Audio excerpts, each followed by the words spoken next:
So it is my great pleasure to introduce one of our keynote speakers, Dr. Juan Carlos Fernandez-Miranda from Stanford University, where he is the professor of neurosurgery and surgical director of the Stanford Brain Tumor Skull Base and Pituitary Centers, and in my opinion, maybe other people's, the founding member of the Stanford Skull Base effort. I met him over one of the skull-based labs, and I remember him walking in, and I'm thinking, why is this 12-year-old here giving lectures on, because he looks so young, as you'll see for yourselves.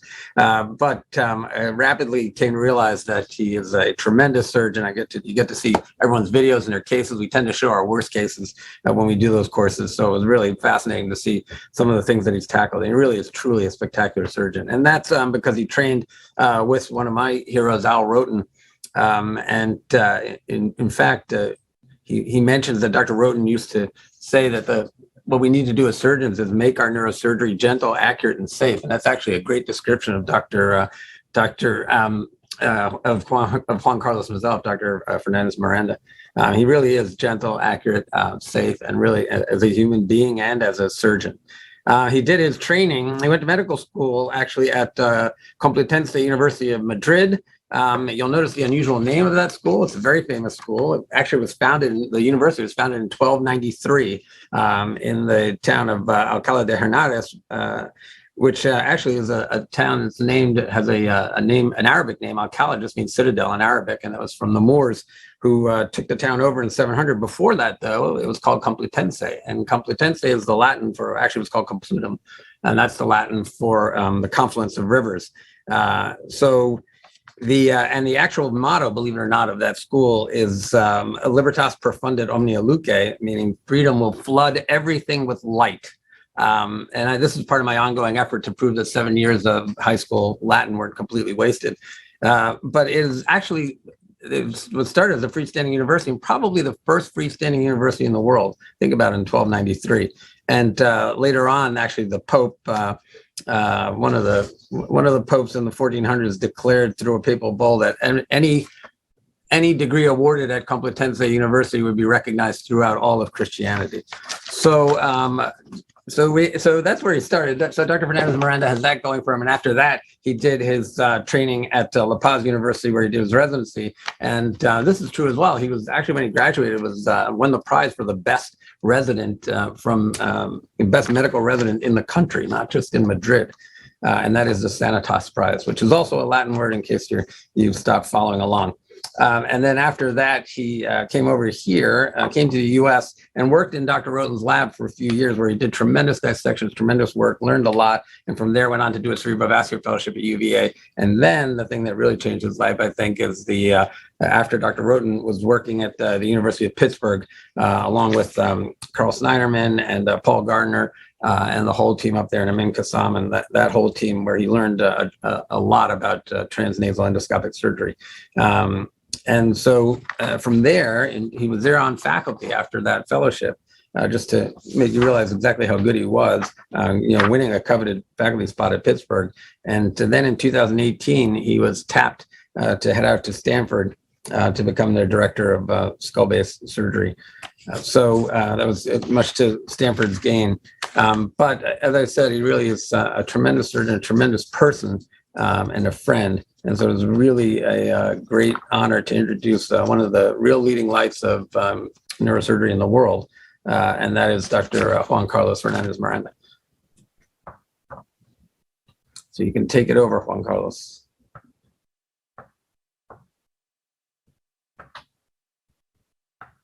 Or I can go further into the Latin history of Alcalá de Henares. Well, John, thank you so much, Professor Golfinos. I believe that's probably the most complete introduction I've ever got. So thank you for that. I really enjoyed that. It is a true honor to be invited by you guys, Mr. President of our Skull-Based Society, Dr. Golfinos. Thank you so much. My dear friends, Doug, Conciolca, Chandra, and Donato, thanks for inviting me to participate with you today, guys. It really is my honor. So am I supposed to go to full screen, or you're seeing full screen, I'm assuming, right? It's good. Yeah, we're seeing full screen. Yep. Okay, good. So this is where I am. I've been here for the last 3.5 years now. Wonderful place in Palo Alto, California, Stanford New Hospital. And skull surgery is very much about teamwork, as you all know. And this is part of my team. And, it's so fun to work with different specialties for all the things we do. We learn from each other. And just want to emphasize the importance of teamwork in a skull-based surgery.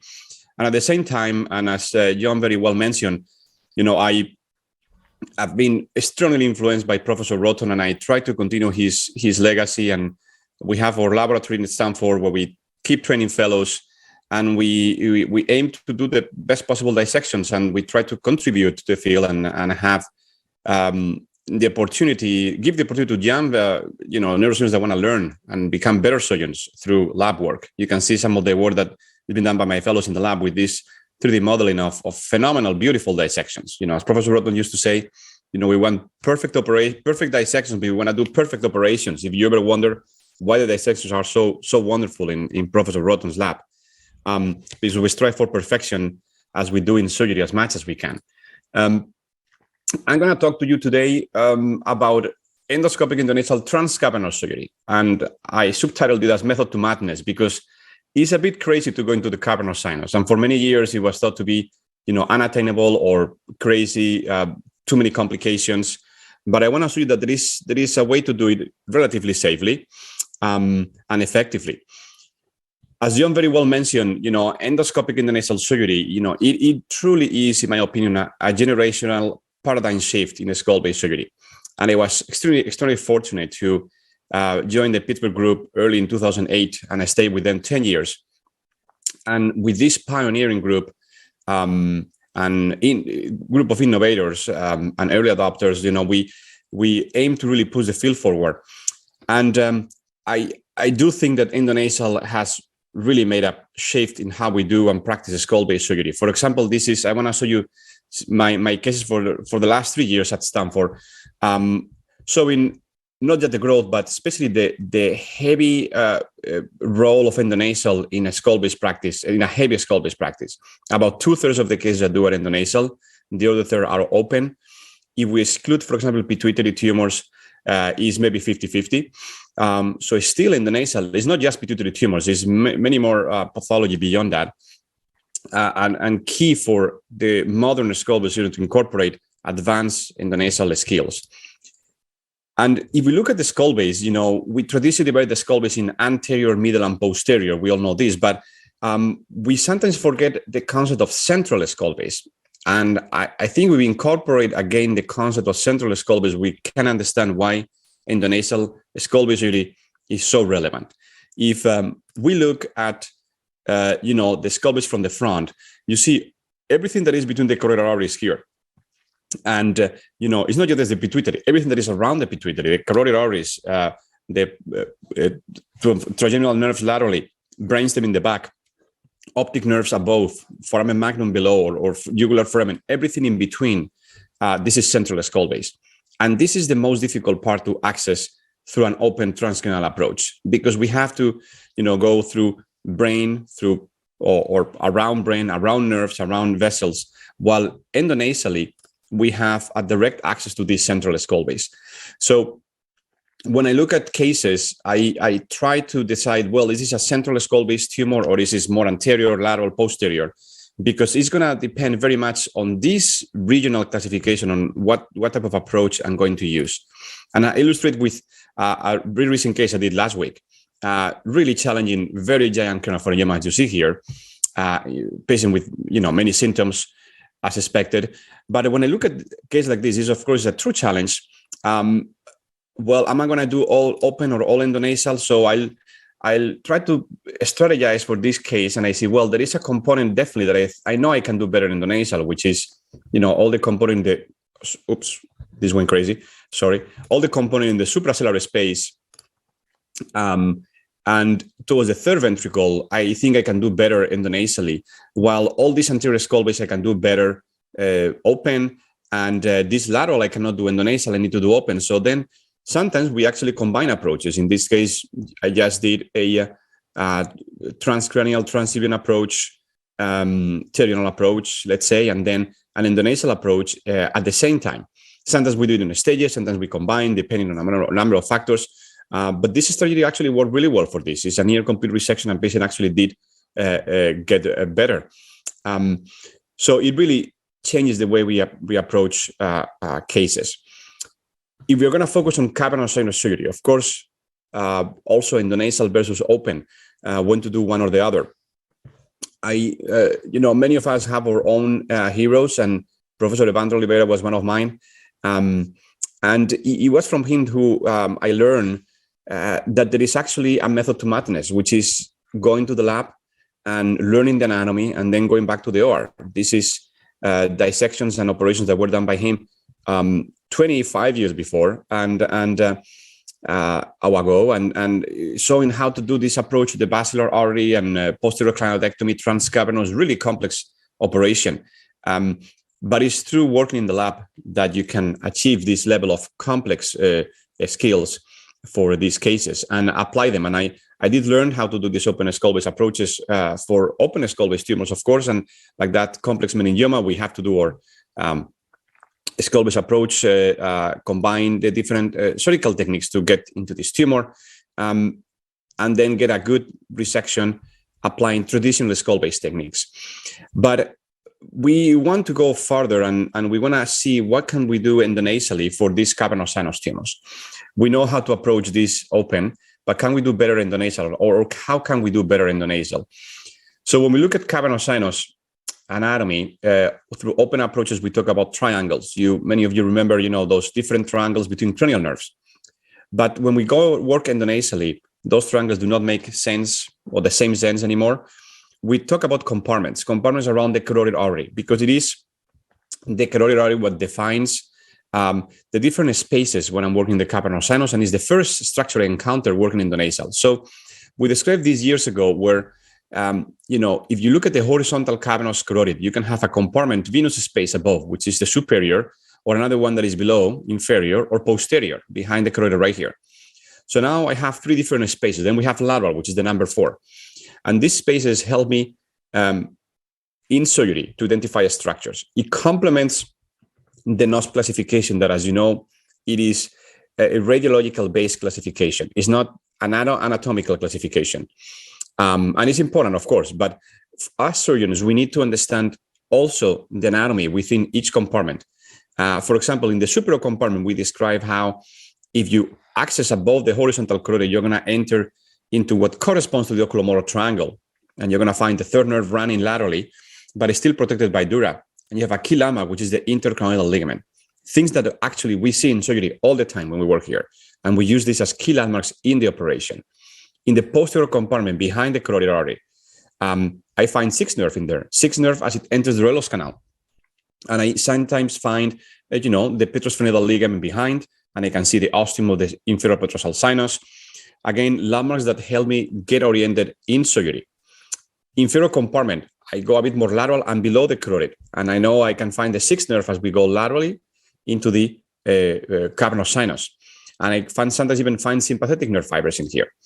So we need to open this pocket of venous blood here to get into this inferior compartment. But tumors do get there. So I always like to look at sagittal cuts also, see which compartment. So I study the MRI carefully so I can plan what type of exposure and opening of the cavernous sinus walls I need.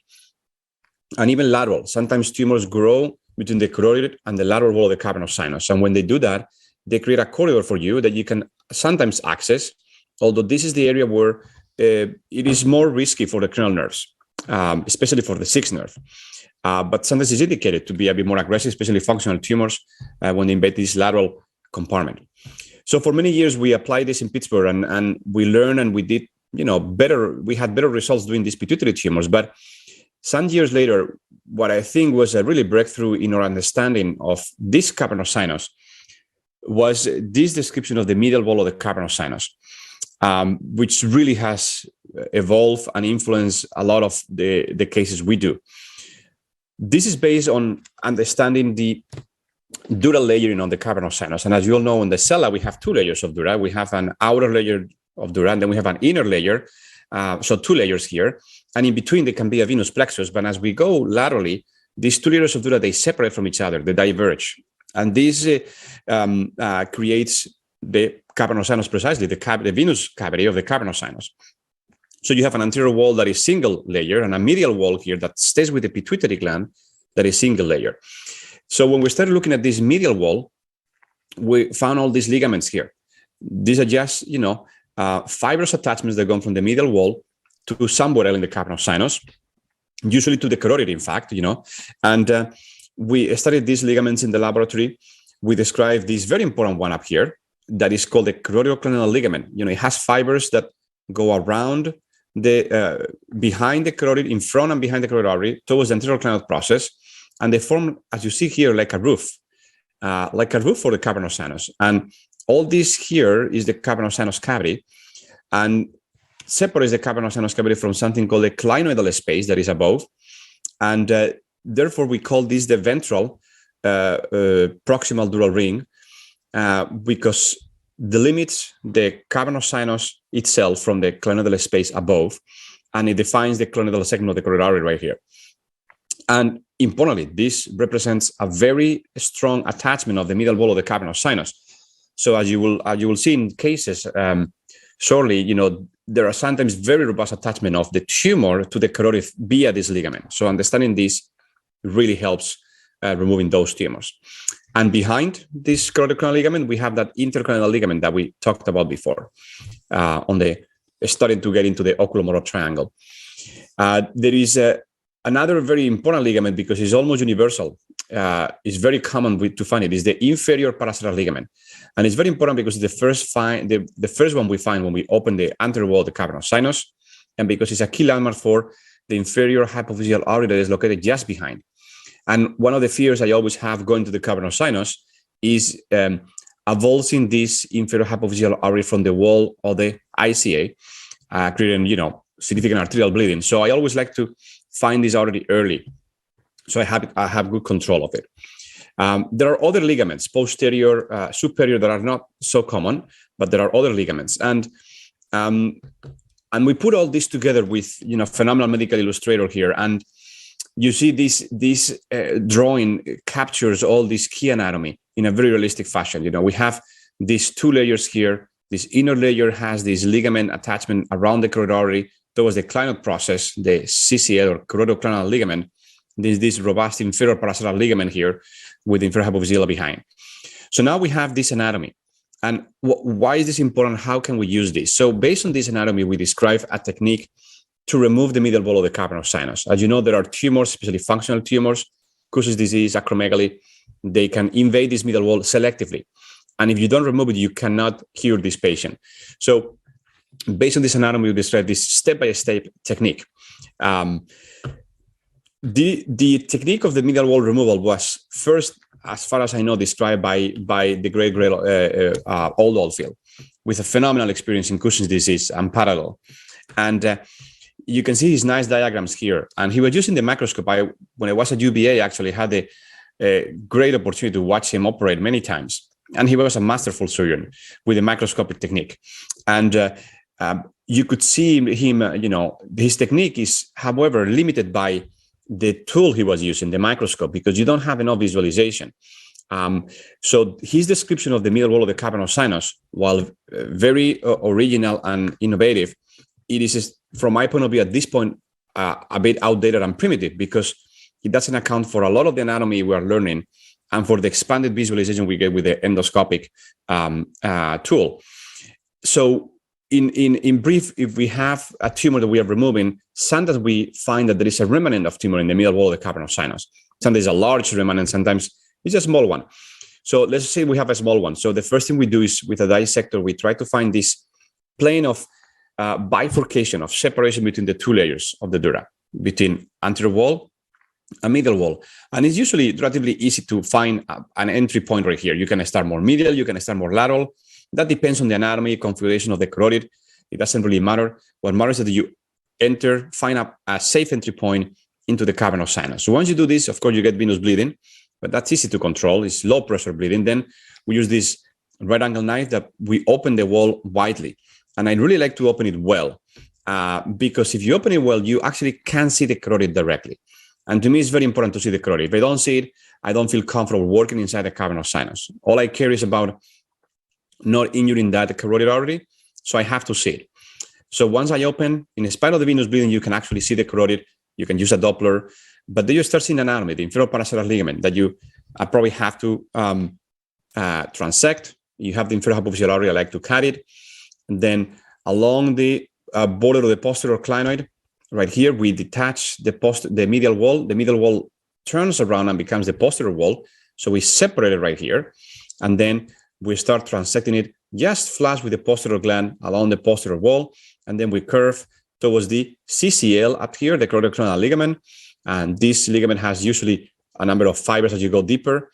And then you cut them. And again, this part here can be very difficult because sometimes this is very stuck to the carotid. So you need to find a safe place to cut this carefully.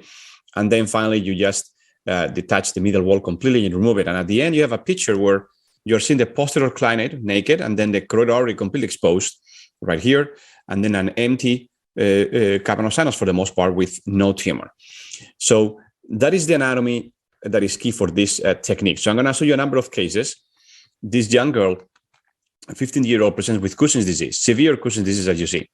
And in the MRI, you see the tumor is to the edge of the cavernous sinus, to the edge of the sella.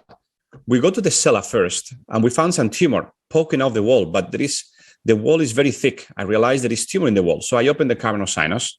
You see the right angle knife. And, I'm going to disconnect here, and I'm going to cut along the posterior clinoid process to disconnect the medial wall medially. And then I'm going to separate this from the carotid. I'm trying to find inferior paracellus ligament below. Those are fibers of the CCL above. Again, this is the inferior hypophyseal artery, which I coagulate and transect. And this step-by-step, very meticulous technique allows me to remove this whole tumor in one single piece. And it's small, but, in Cushing's disease, size doesn't really matter, as you know. And small tumors, small remnants there can really cause, permanent disease that can be very devastating in cases like this. And as another example, this kid that I was fortunate to operate, he came from Lebanon. He had 2 previous operations, and he was consulting in many places. He had this small area here that many people said that's just scarred, and I knew it was tumor. They offered him different options, including radiation, including adrenalectomy, but I was confident this was tumor on the medial wall. And just as I suspected, the first thing I did, of course, is expand this exposure really lateral. This is very important. Once I expand it really lateral, I have the whole anterior wall here of the cavernous sinus exposed. Then I can directly open the anterior wall of the cavernous sinus. And immediately I can start seeing the tumor inside. Now, you cannot tell what is tumor and what is carotid. So you need to be, patient and careful. And I disconnect medially again along the posterior clinoid. And with gentle dissection, step by step, I finally uncover the carotid artery, which is really more lateral. And again, you see those fibers. Those are ligamentous fibers of the CCL. So this anatomy I'm finding here, it all makes sense. I'm cutting now the inferior paracellus ligament here. And I need to find my artery, the inferior hypophyseal artery. Again, you see very nice fibers of the inferior ligament. And the last attachment here is going to be the artery that I coagulate and transect. And you see, this is the carotid right here. And the attachment of this tumor is all made through the ligaments. That's why understanding these ligaments becomes so relevant. And this patient got into remission, post of day 1. So it really makes a dramatic change on our outcomes. Even acromegaly. This is another patient that I operated. Also, this was from London, actually. And you look, this acromegaly patient, this tumor, you don't think this is going to have invasion of the cavernous sinus, but the tumor is not big, but it does actually. It actually invades both cavernous sinuses. This wall here, I cannot find a plane of dissection between the tumor and the wall of the cavernous sinus. And in this here, there is even more obvious invasion right there. And in patients with acromegaly, this sometimes becomes even a more difficult challenge because they have very prominent carotid arteries. Sometimes they're even almost kissing. They're very close to each other. But still, you can be very patient, careful. You can see the inferior hypophyseal artery there. I'm just coiling and transecting right off the wall of the carotid, and then dissecting this, finding the posterior clinoid. The steps are the same. This is so mechanical. And that's the last attachment up there, the CCL. And yeah, you need to be very confident and knowledgeable of the anatomy, because, when you're working on the cavernous sinus, there is always bleeding. And you need to be comfortable working through some venous bleeding. And you need to be able to see the anatomy, even if it's obscured by that bleeding. And that's why, understanding it is so important. So they ask me often, do you always take the middle wall of the cavernous sinus? And the answer is, of course, not. This is a case I just did here. And you see, the middle wall is pristine. I've taken the tumor and taken a very close look at the whole middle wall of the cavernous sinus. And I don't see any evidence of invasion. In a case like this, I don't remove the middle wall of the cavernous sinus. If I have any doubt that it's embedded, I would remove it. But it's clear that it's clean. There is no need for that. Other things we've learned is that, a tumor like this, another patient with acromegaly, you think this tumor is embedded into the cavernous sinus, and it is to some extent. But what is happening here is the tumor, it remains still attached to the carotid artery via those ligaments. So I still have to find the ligaments. I still have to find the inferior hypophyseal artery. And this case is much more difficult because, the carotid artery here is, the tumor is very attached, but I am finding my ligaments again and cutting it. And at the end, you will see that this is look at this inferior paracentral ligament right here. The tumor is growing into it. That whole tumor was the middle wall. And at the end, the carotid is completely naked here and dissected. And this tumor, this patient with this invasive tumor is also in remission of acromegaly. Even now that we become more and more confident and more aggressive because of that on these cases, even in those 4 cases, some of them can achieve remission like this case. Something very interesting we've learned over the last 3 years, we've been, methodically collecting these middle walls of the cavernous sinus when we resect them, and we send them to the pathologist, so they analyze them. So we studied both what are the factors, what influences that a tumor invades the wall or not, based both on our inspection intraoperatively, as you see here, or on the histologic analysis of the wall. First, I should say about 3/4 of the walls that remove are positive in histology. There is 1/4 that is not positive. Maybe it's a true negative, or maybe it's a false negative. There is always a chance of sample error and artifacts, right? But what I want to show you is that we found that somatotroph adenomas, growth hormone adenomas, have a statistically significant higher chance of invading the wall of the cavernous sinus when compared with any other tumor types.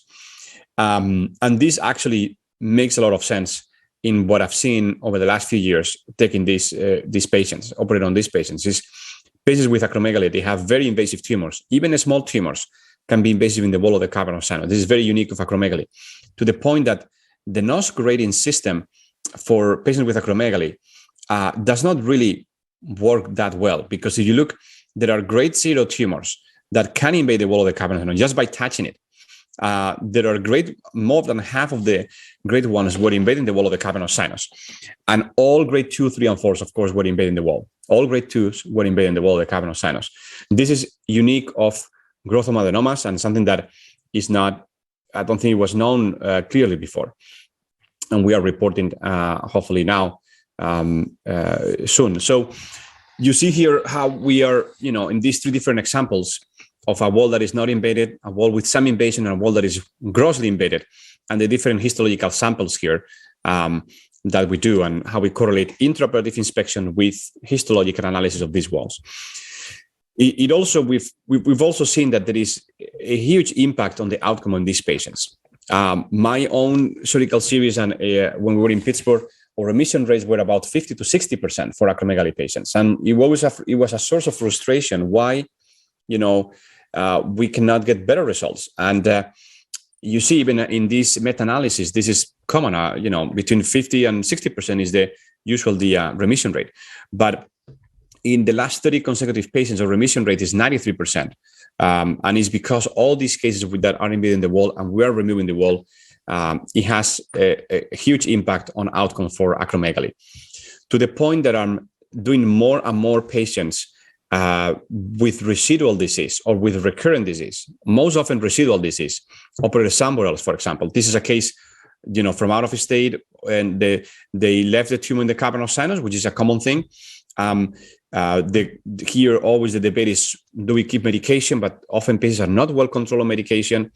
Do we do radiation? But there is delayed effectiveness, and there is always also some risk with radiation. Do we do surgery? Surgery was thought to be high risk, but as we became more confident, I'm doing more and more of these cases. This is a complete tumor resection, no complications, in remission. There's another one that is, very large. They did the bulking of the central portion of the tumor, but they left all this tumor here.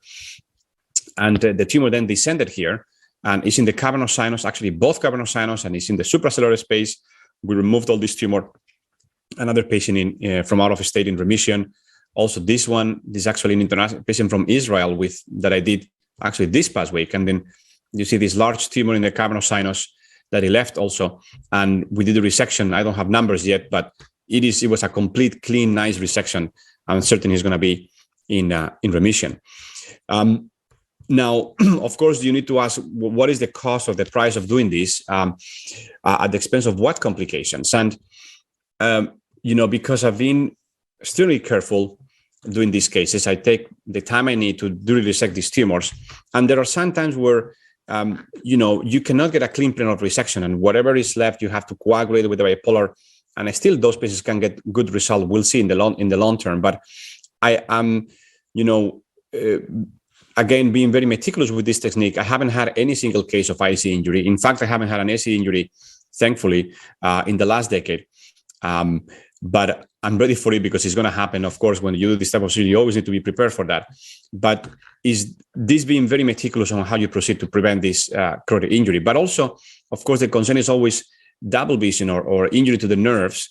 And we had in this series, 2 patients with 6-nerve palsy, but they both recover within a few weeks of the operation. So there is no permanent morbidity so far on doing this type of surgical procedure. Now, there are cases that are, as you see here, that incorporate all of the above. The tumor is not 4 in the cavernous sinus, it goes supracellular, and this has a nice feature right here. Sometimes tumors even can grow through the roof of the cavernous sinus. There's the intercranial ligament we mentioned before, and tumors that before might require, craniotomy or combined approach, we can do entirely working endonasally, as we described in this paper some years ago. We call this the transoculomolar triangle approach, because you can actually work through the roof of the cavernous sinus and get into those tumors. So this is a very invasive ACTH adenoma case. And you saw arterial bleeding. That was a branch of the carotid bleeding, but that's easy to coagulate. And I'm going to find all the way to the 6th nerve right here. This is the 6th nerve at Dorellos canal. You can see nicely there. This patient did get a 6th nerve palsy, but recovered. And then you see the tumor here is extending into the CCL. And once I cut the CCL, I go above it. I see the interclonical ligament right here that I'm transecting, so I can expand my approach into the oculomotor triangle. And this is the hole that the tumor created through the dura, going into the intradural space. And these tumors are really bad players when they are invading the suprarachnoid space. Adenomas that do not respect the arachnoid are a true challenge, because they encase perforating vessels, they stuck to the adventitia of vessels and nerves, of vessels and the peroneal of the nerves. But you can see this is combined intradural approach.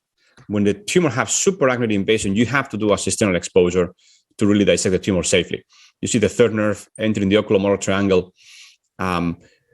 This patient did not have a 3rd nerve, which is amazing. The 3rd nerve is completely dissected, but it's a much more robust nerve than the 6th nerve. You see the whole basilar bifurcation and a very complete tumor resection in this particular case, combining all of those techniques I just showed you, and amazingly getting remission. This is a case that we have to watch closely, because there is definitely a risk of some tumor growing back in the future. As you see, endonasal cavernous surgery is all about dissecting along the carotid artery, segment by segment, ligament by ligament, compartment by compartment. And if you do so, you can achieve, really good outcomes.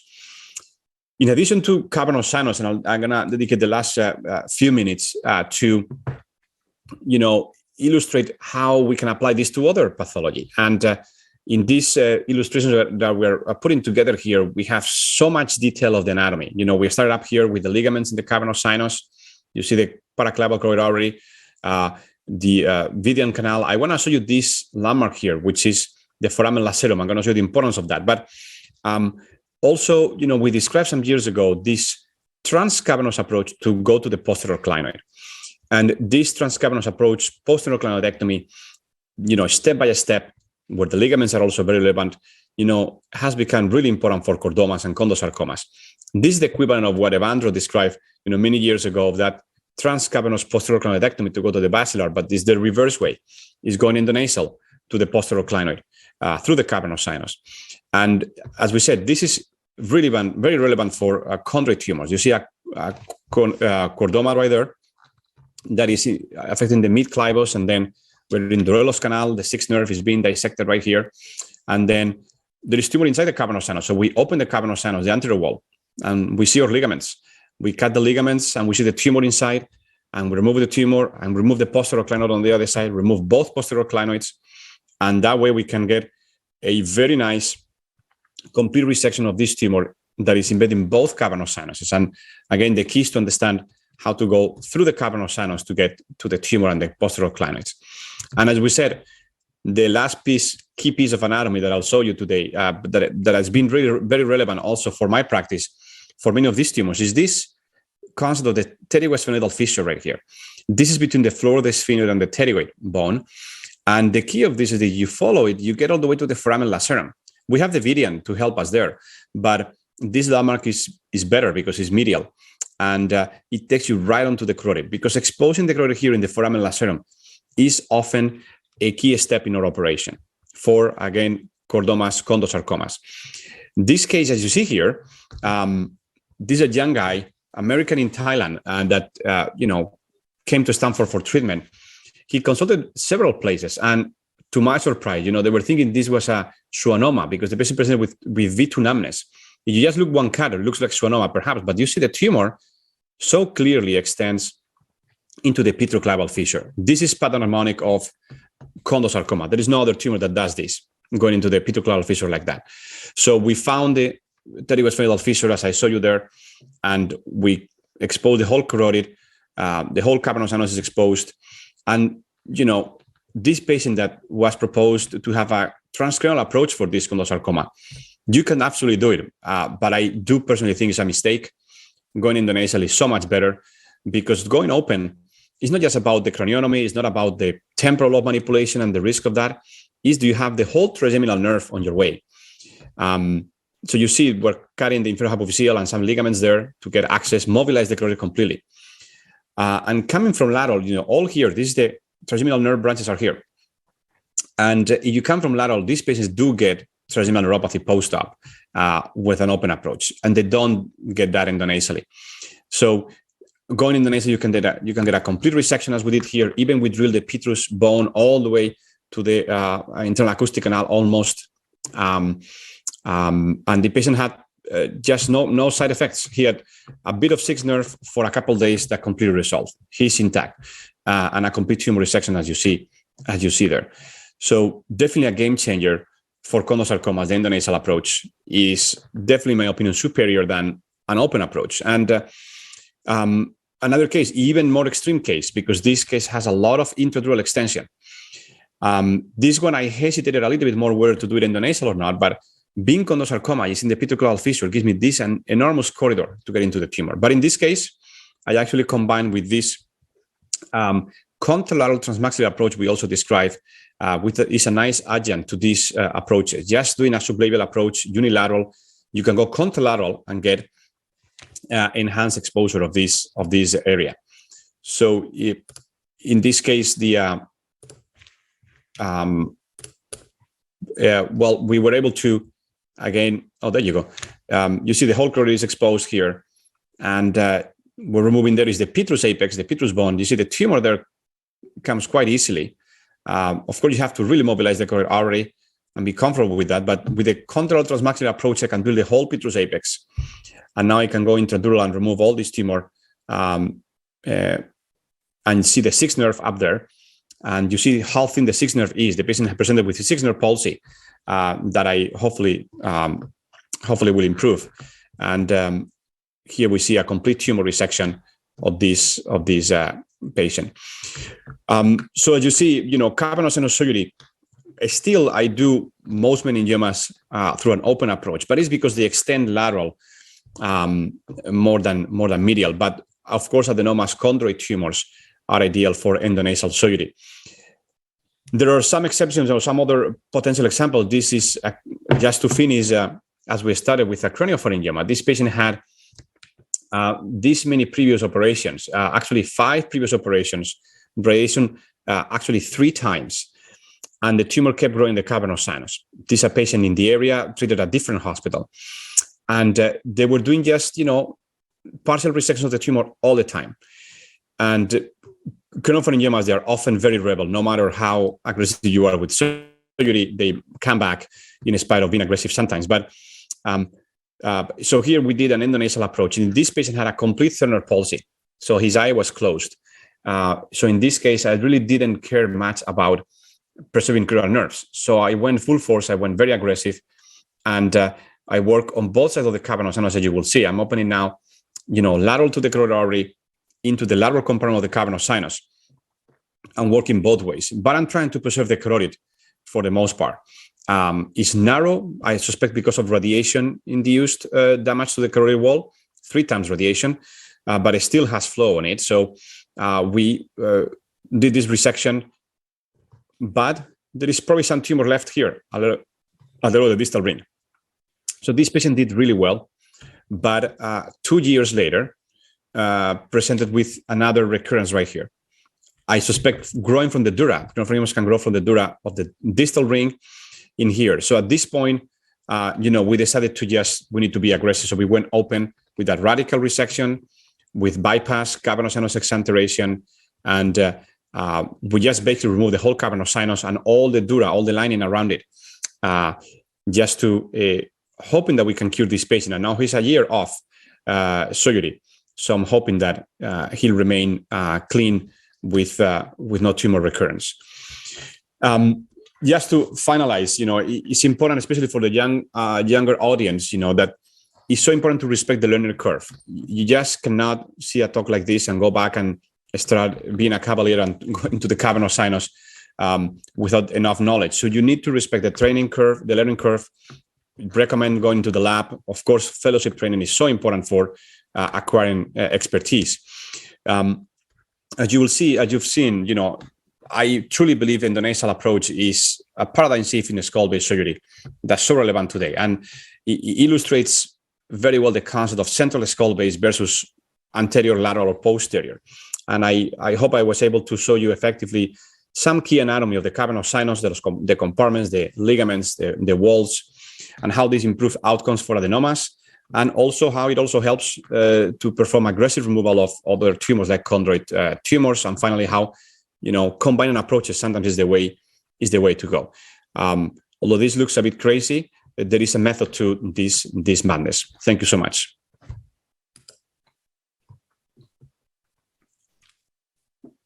Dr. Fernandez, that was absolutely fantastic.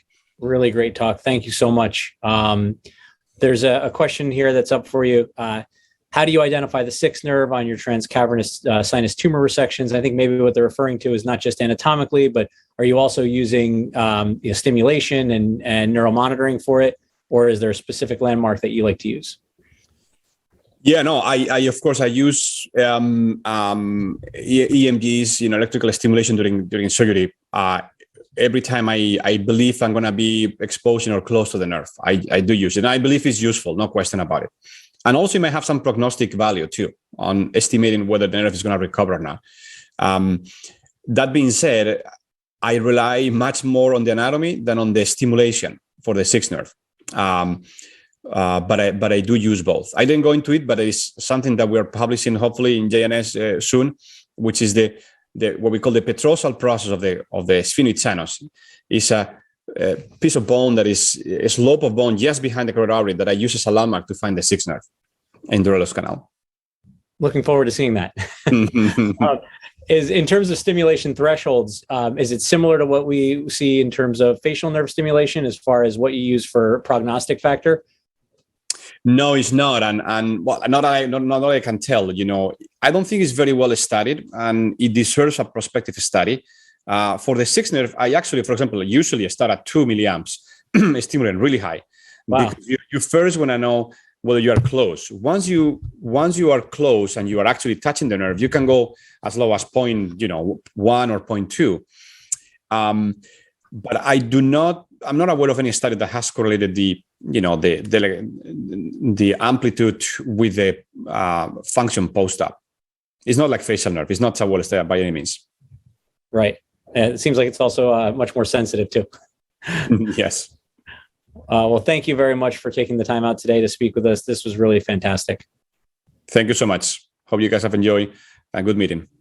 Yes, thank you. So